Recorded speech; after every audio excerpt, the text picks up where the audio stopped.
Okay, here's the weekend project. So this is about a half-acre pond that was originally dug by my grandfather. It was to supply water back to the dairy, which is some 200 metres or so across the field there. When I was young, I could just about remember getting access to this side, and you know, about 2/3 of the pond was water and about 1/3 of it reeds. We always had a sort of pair of swans living on the pond. Since then, it's just gradually grown in and in and in.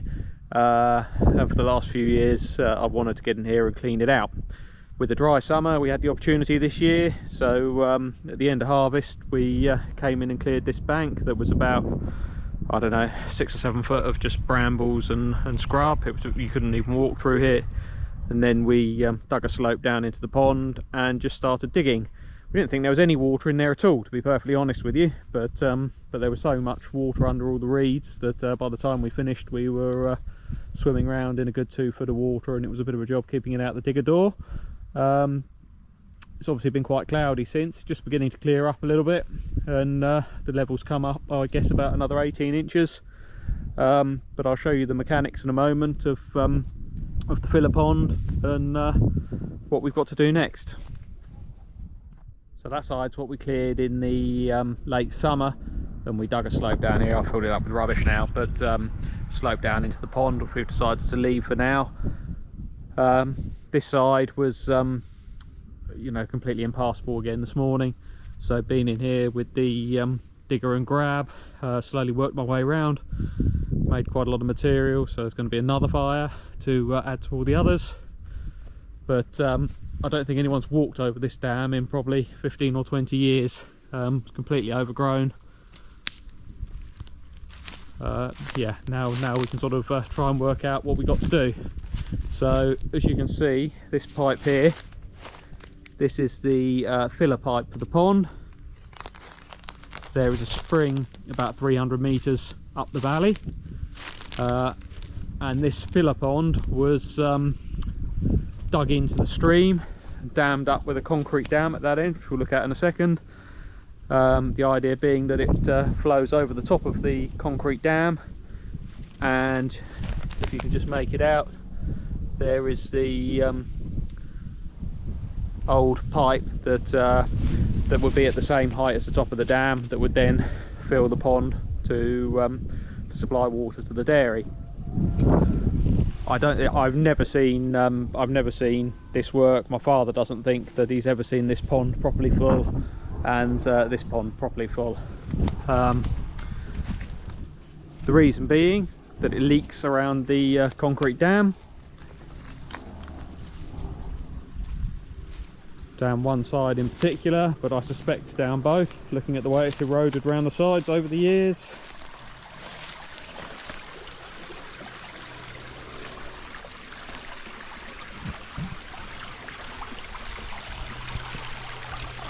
So there you have quite a substantial leak around the outside.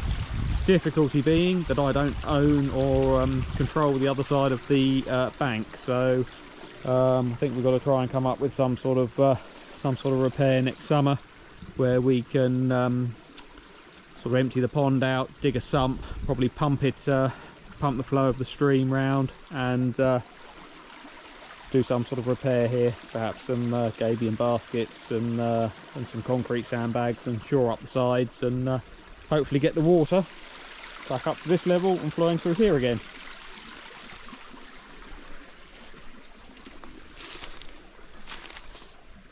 But again, this was just a mass along here. I don't think anybody's ever walked along the back here, certainly not in the last 20 or 30 years. I certainly never have. Didn't know how wide the dam was, didn't know whether we could even fit the digger along here. Just chipped away at it. Got a big amount of mess to tidy up now. Huge tangle of dead trees that have blown over the years, all needed pulling out and sorting out. We are just on the opposite side of the stream to the SFI herbal lays that we've got to fence up. Yeah, so nice opportunity to clean the bank right out.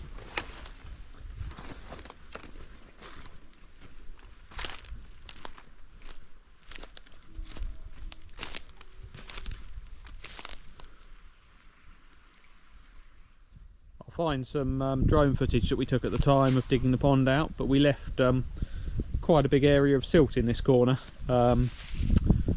perhaps you know, 15 or 20 square meters. One, because it was getting very, very sloppy and difficult to cart out, and secondly because the one thing we did find in the pond was an awful lot of eels, and they obviously amassed in this corner towards the end, and we thought we'd leave them a little bit of habitat to squelch around in.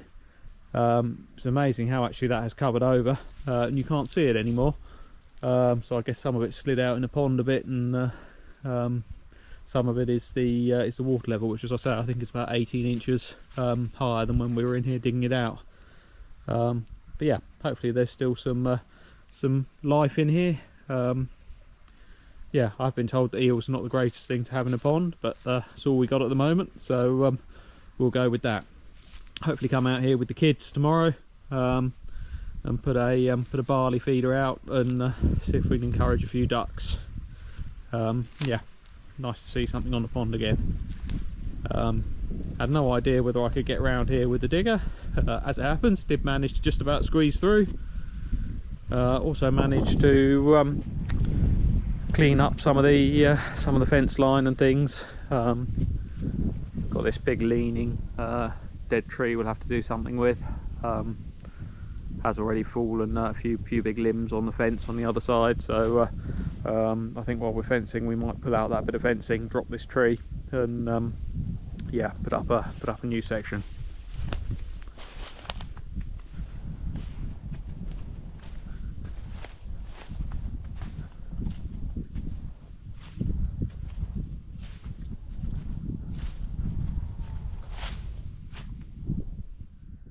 So we're doing this for no other reason than the fact that I've always wanted to sort of bring it back into use, bring it back to life. It'll really only be a wildlife pond, no intention of shooting it or anything like that.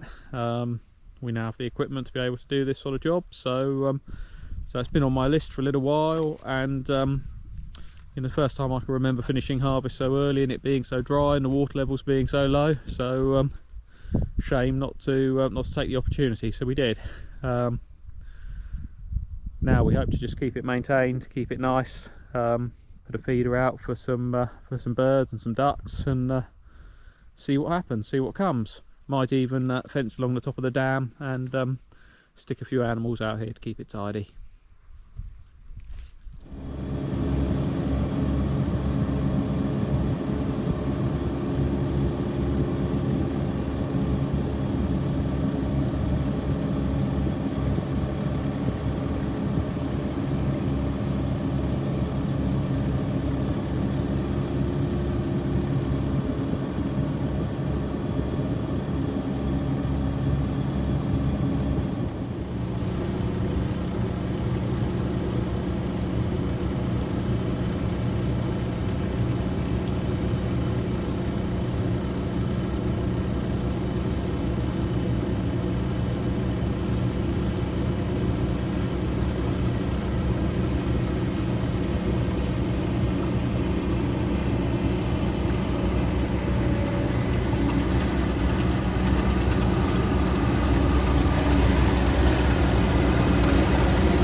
until 2024. The strike